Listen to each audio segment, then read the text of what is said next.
Assalamualaikum warahmatullahi wabarakatuh. Innal hamdalillah nahmaduhu wa nasta'inuhu wa nastaghfiruh wa na'udzu billahi min shururi anfusina wa sayyiati a'malina. May yahdihillahu fala mudhillalah wa may yudlil fala hadiyalah. Wa ashhadu an la ilaha illallah wahdahu la syarikalah wa ashhadu anna Muhammadan abduhu wa rasuluh. Amma ba'd. Jamaah Ta'lim Masjid Al-Muqarrabin, mari kita melanjutkan pembacaan kitab Al-Adabul Mufrad dari hadis yang ke-688 dan 689. Nah, ini ada sejumlah doa yang Nabi Shallallahu Alaihi Wasallam ucapkan.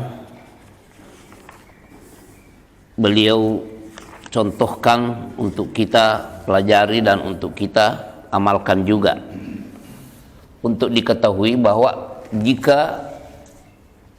jika doa ini belum kita hafal, tidak ada salahnya meletakkan buku di depan kita baru kita baca seperti ini, karena para ulama di sebagian posisi membolehkan memegang mushaf pada saat sholat. Contohnya imam tidak menghafal tapi ingin membaca surat sesudah Al-Fatihah, di mana surat itu dia tidak hafal, maka boleh memegang mushaf untuk membacanya.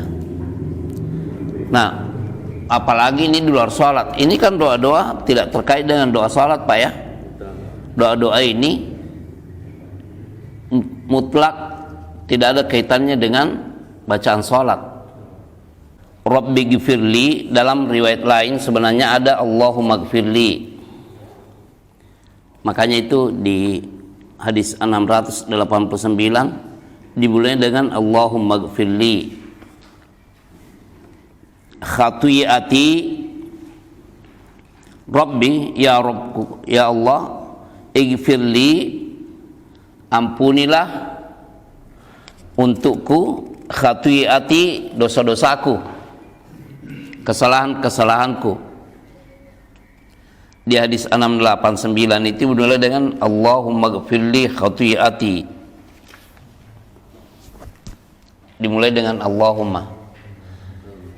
Memang terkadang ada dua riwayat seperti duduk di antara dua sujud. Di sebagian riwayat kebanyakannya Rabbi gfirli warhamni wajburni, sampai ada juga Allahumma gfirli, sama. Nah, ini apa arti mohon ampuni aku, ampuni dosa-dosaku, melakukan dosa-dosa lalu meminta kepada Allah untuk diampuni. Apa arti diampuni di sini? Para ulama mengatakan di sini ada dua makna. Pertama, diambil dari segi bahasa saja itu sudah luas sekali maknanya. Karena ghafr itu penutup. Ghafr, antum bikin air minum, kemudian kan ada terkadang ininya ya, begini ya, penutupnya ya. Nah, ini namanya ghafr.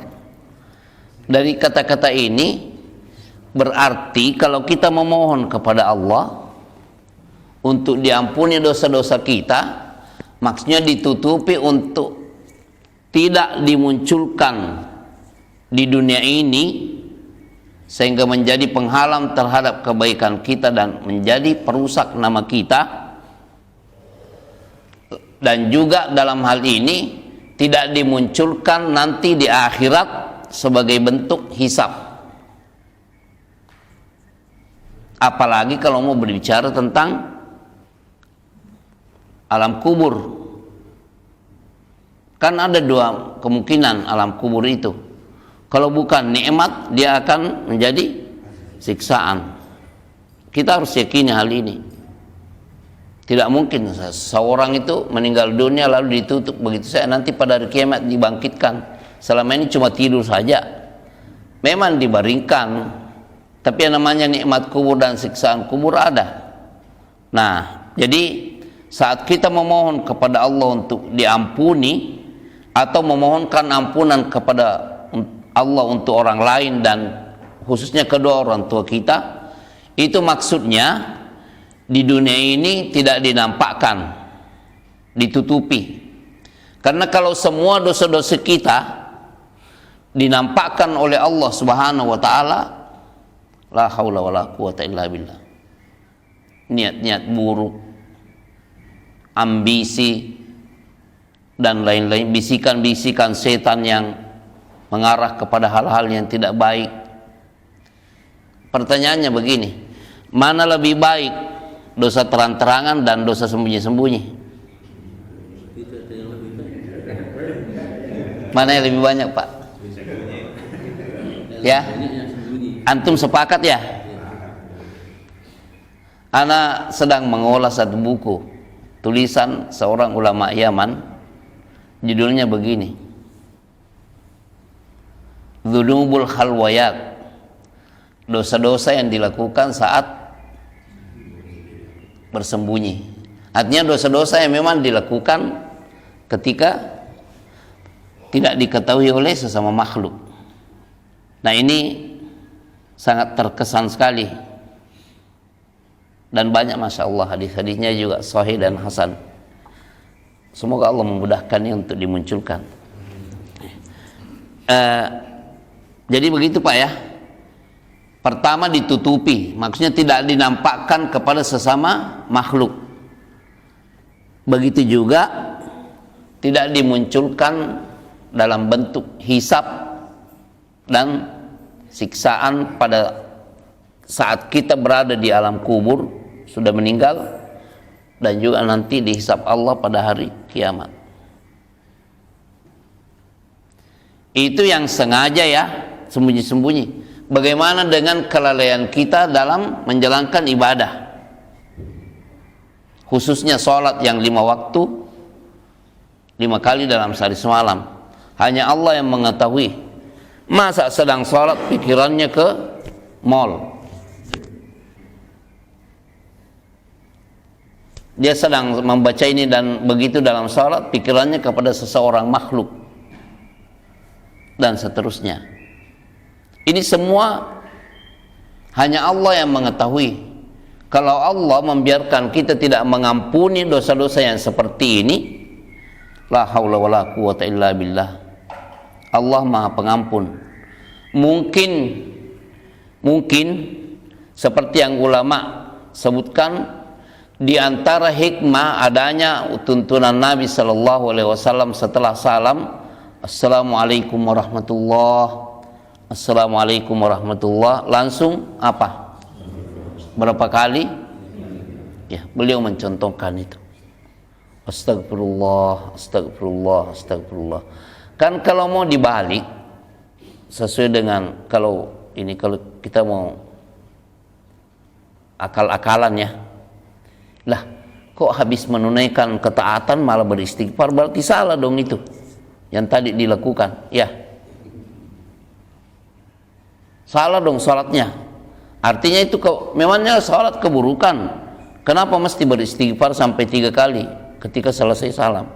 Ya, kita yang ini sebagai orang yang tunduk kepada Allah dan tuntunan Rasulnya sallallahu alaihi wasallam hanya akan mengatakan, karena kita mengikuti Nabi Muhammad sallallahu alaihi wasallam. Adapun pembicaraan ulama yang mengatakan hikmahnya, karena kita di dalam salat itu mungkin mulai dari takbir tidak, terkadang ikut-ikutan mengatakan amin, tapi yang dia pikirkan itu ya,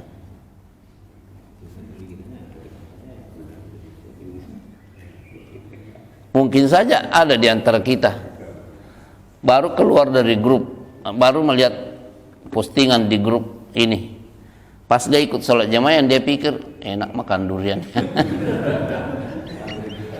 Karena di grup suka ada yang memposting apa, makan durian, ya akhirnya ikut-ikutan juga memikirkan enaknya, walaupun tidak makan enak juga.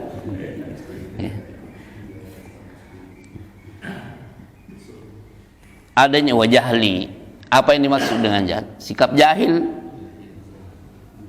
sikap jahil. Melakukan sesuatu bukan atas dasar keilmuan sehingga salah. Ya, makanya orang menjadi istilah masyarakat juga kan, jahil kamu. Maksudnya iseng orang ini nih. Wa israfi, sikap berlebih-lebihanku. Nah ini kita terkadang khususnya masalah makan dan minum, kan ada di dalam Al-Quran, wa kulu washrabu wa la tusrifu innallaha la yuhibbul musrifin. Ada Pak ya? Makanlah kalian dan minumlah kalian, sesungguhnya Allah tidak mencintai orang yang berlebih-lebihan. Makanya Nabi SAW juga bersabda, ma mala'ah ibnu Adam wi'aan syarram min batnihi. Anak cucu Adam tidak memenuhi suatu kantongan tempat lebih buruk daripada memenuhi perutnya. Kalau anak cucu Adam memenuhi perutnya, itu adalah pemenuhan yang paling buruk. Tidak ada keburukan pemenuhan melebihi daripada itu. Kalau kita membeli beras atau mengambil beras untuk kita angkut penuh, itu bagus malah, tapi perut dipenuhi itu sangat buruk. Bihasabi bini adama ukulatin, dalam riwayat lain lukaimat, cukuplah bagi anak cucu Adam itu, manusia, sekian suap, yuqimna sulbahu, untuk menegakkan apanya, tulang rusuknya, supaya bisa beraktivitas. Fa in kana la mahalata, tapi kalau memang sudah mesti makan, sudah lapar, begitu juga sudah haus, fa thuluthun li ta'amihi, cukup sepertiga untuk makanan. Maksudnya ukuran ininya ya, ukuran perutnya. Wa thuluthun li syarabihi, begitu juga sepertiga untuk minum. Wa thuluthun li nafasihi, dan juga sepertiga untuk nafasnya, udara. Masya Allah, ajaran yang paling baik. Makanya jangan terlalu banyak pisang goreng juga kalau. Jadi ada berlebih-lebihan, jangan. Berlebih-lebihan juga bisa ada, kan ini di surat Ali Imran itu, ketika pembicaraan masalah perang, ada doa, Rabbana ighfir lana dzunubana wa israfana fi amrina wa tsabbit aqdamana wansurna 'alal qaumil kafirin. Doa ya, Rabbana ighfir lana dzunubana, ya Allah ampuni dosa-dosa kami. Lihat, kalau mau menghadapi perang juga harus memohon. Karena perang itu, apa arti perang? Mempertaruhkan nyawa dan harta. Kalau tidak menebas, ditebas. Itu saja. Makanya haram hukumnya kabur, dosa besar. Lalu Rabbana ighfir lana dzunubana, ya Allah ampunilah untuk kami dosa-dosa kami. Wa israfana fi amrina, dan sikap berlebih-lebihan kami dalam urusan kami. Para ulama mengatakan ini bisa berarti kelalaian di dalam penyiapan perang. Wa tsabbit aqdamana, dan kokohkan kondisi kami. Wansurna 'alal qaumil kafirin, dan menangkanlah kami, tolonglah kami terhadap orang-orang kafir. Karena ini sudah berhadapan, mungkin ada kelalaian sebelumnya, ini dimohonkan untuk diampuni. Jadi wa israfi fi amri kullihi, dan sikap berlebih-lebihanku di semua urusanku. Ada kan orang begitu, termasuk di sini ya, berlebih-lebihan di dalam menyikapi kekeliruan orang lain. Kekeliruan orang lain. Termasuk pasangan kita.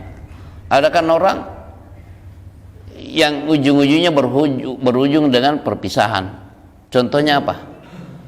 Semua kekeliruan istrinya itu digarisbawahi dan tidak tanggung-tanggung. Kamu itu begini, kamu itu begini.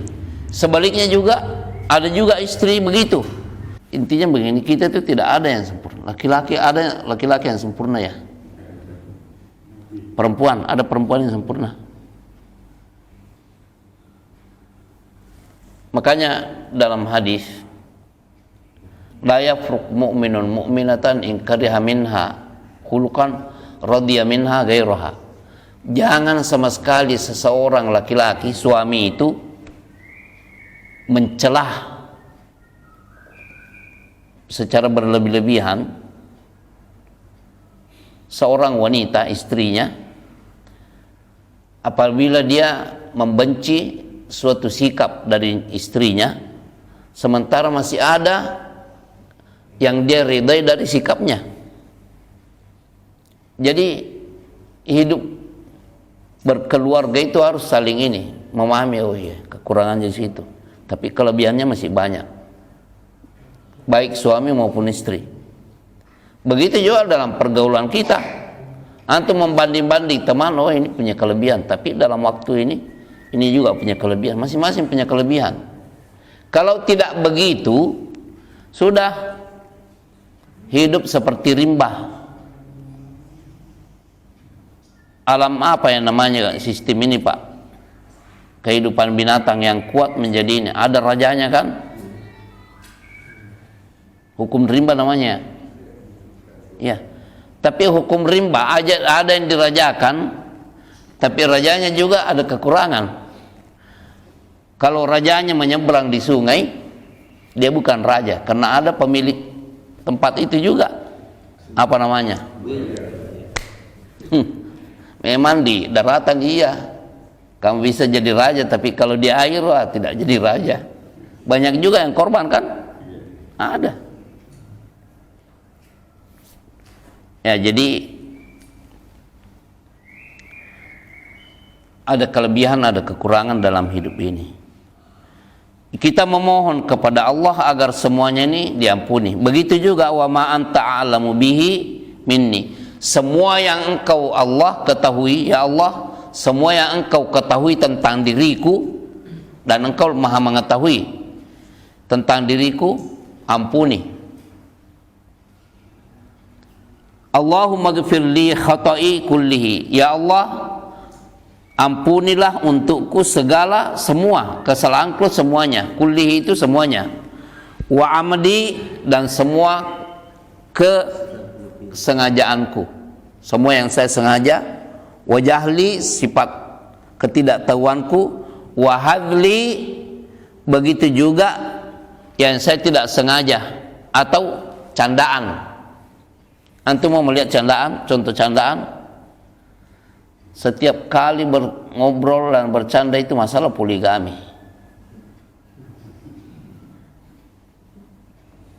Dan ini termasuk orang-orang intelek, suka menjadikan hukum poligami itu sebagai bahan candaan. Sudah sih, kalau memang mau lakuin aja, jangan dijadikan candaan.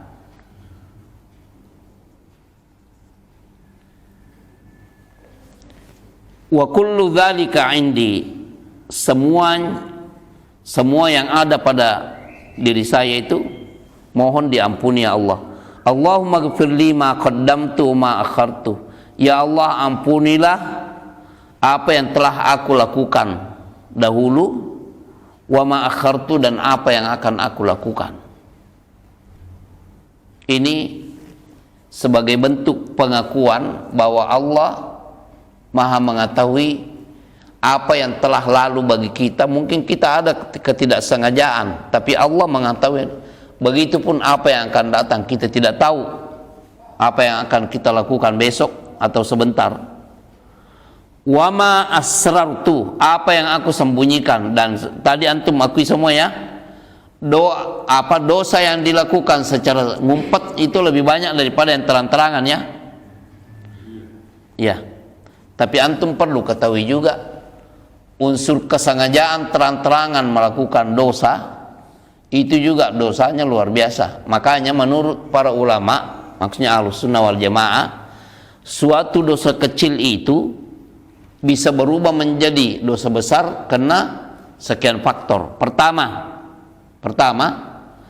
kalau dosa kecil itu dilakukan tanpa sepengetahuan orang, lalu dia pergi mengumumkan tadi saya begini, tadi saya begini. Nah, ini yang membuat dosa itu bersatu. Dosa kecil, yang kedua, dosa kecil tapi dilakukan secara terus-menerus. Dan ini merata yang begini. Dia sudah tahu kalau itu dosa, tapi tetap dia lakukan. Ini sedikit menjadi gunung. Begitu juga ini faktor pelakunya. Yang ketiga ya, faktor pelakunya. Kalau dosa kecil itu dilakukan oleh orang yang menjadi panutan, mimman yuqtada bihi. Dia dianggap alim di suatu tempat, tapi sengaja dia menampakkan suatu perbuatan dosa. Akhirnya orang, Ustadz saja begitu. Kan begitu kan? Makanya mengapa istri-istri Nabi diperlakukan seperti itu? Ada dalam surat Al-Ahzab begini, ya nisa an-nabi may ya'ti minkunna bi fahishatin mubayyinah yudha'af lahal 'adzabu dhi'fain. Wahai istri-istri Nabi, siapa di antara kalian yang melakukan dosa kekejian, maka yudha'af lahal 'adzabu dhi'fain, maka siksaan digandakan 2 kali lipat baginya. Mengapa? Karena istri-istri Nabi itu adalah teladan. Nah, jadi perlu ya menyadari keteladanan itu. Makanya dipanggil ustadz itu, wah, berlipat ganda juga ininya, bebannya. Karena mau ngomong begini salah, mau ngomong begitu salah. Tidak melakukan salah, melakukan juga dinilai salah juga. Jadi harus mikir-mikir.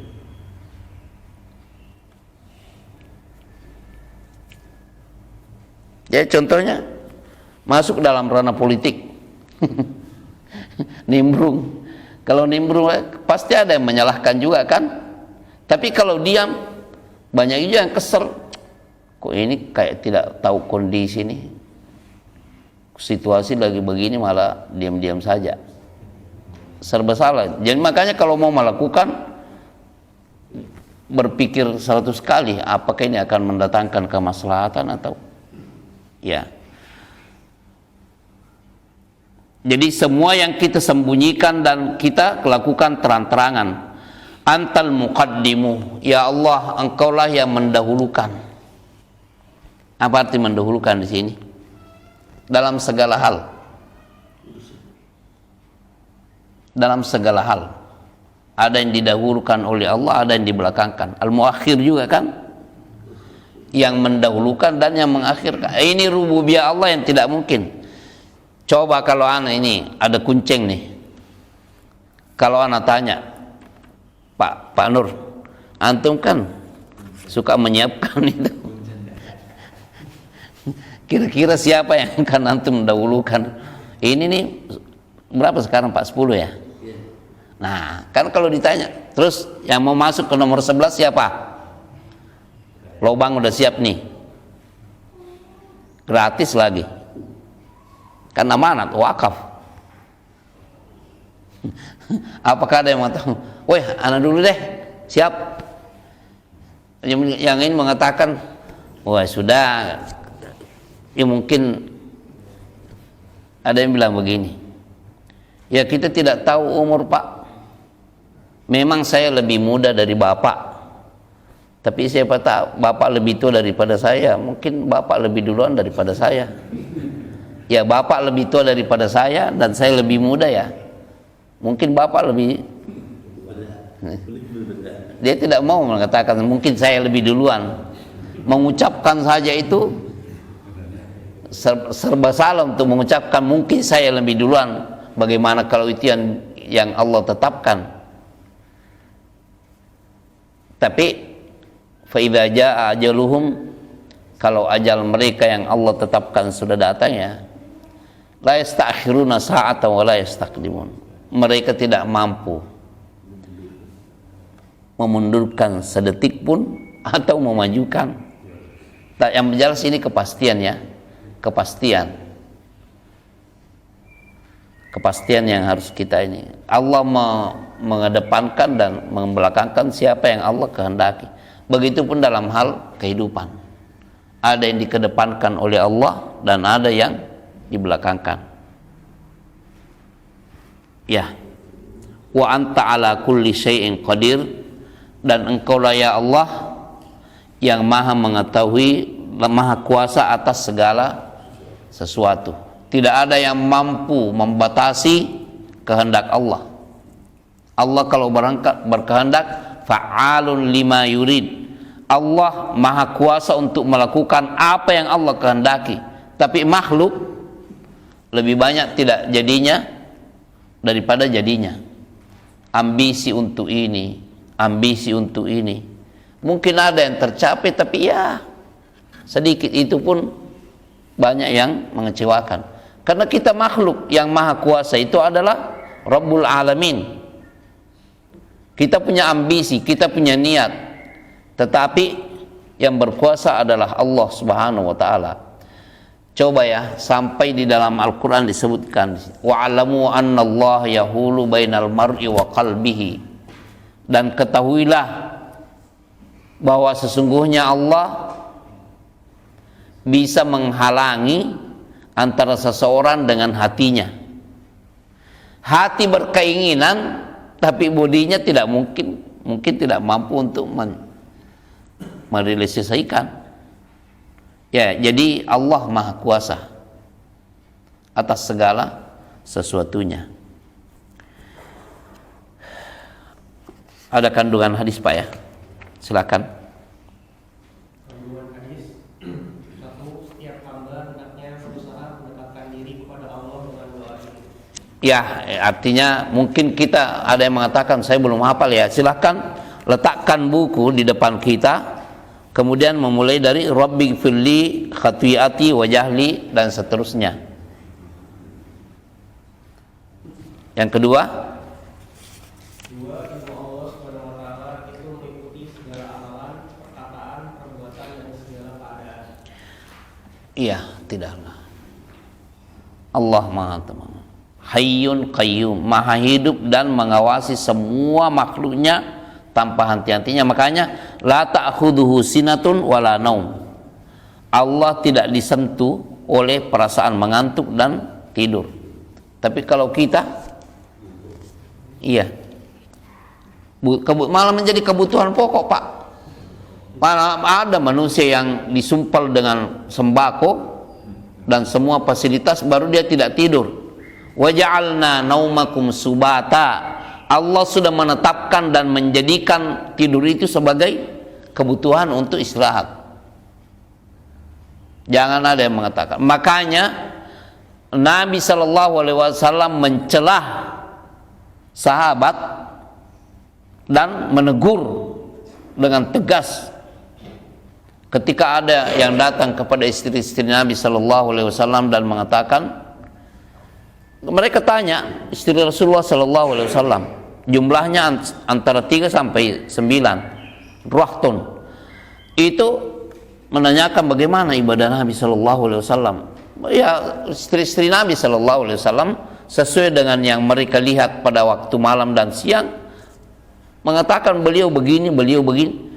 Lalu ada yang mengatakan, wah, Allah sudah mengampuni Nabi SAW dan sudah dijamin. Terus kita gimana? Lalu ada yang mengatakan, saya akan beribadah semalam suntuk untuk qiyam, tidak tidur. Ada juga yang mengatakan, saya tidak beristri lagi, fokus untuk ibadah, tidak mau disibukkan dengan rumah tangga. Ada juga yang mengatakan, saya akan berpuasa setiap hari selama-lamanya. Ketika Nabi SAW mendengarkan sampai kepada beliau adanya ucapan ini, beliau mendatangi mereka. Kalian yang bilang begini ya, ketahuilah bahwa saya adalah manusia yang paling bertakwa. Tapi saya juga tidur, saya juga bangun. Maksudnya kalau saya qiyamul lail itu seperti yang kalian dengarkan, ya saya juga sebelumnya tidur. Artinya kita ini butuh tidur, juga butuh beribadah. Wa atazawwajun nisa, saya memperistrikan banyak wanita. Dan saya juga berpuasa dan tidak berpuasa. Memang ada yang diwajibkan, ada juga yang sunat, tapi apakah semua hari-hari sepanjang tahun disyariatkan untuk berpuasa? Nah, tidak. Bahkan ada yang diharamkan kan? Pada hari Idul Fitri, Idul Adha, boleh puasa atau tidak? Tidak boleh. Hari-hari tasyrik tidak boleh berpuasa pada hari-hari tasyrik itu. Nah, jadi tidak semuanya. Malam juga begitu. Yang ketiga, taubat hukumnya wajib baik dari seluruh dosa kecil maupun dosa besar. ya, bukan cuma minta ampun ya. Taubat lebih tinggi kan? Karena terkadang orang suka beristighfar tapi tidak bertaubat. Dia istighfar tapi tetap melakukan. Ya, ada kan begitu. Dianggap enteng.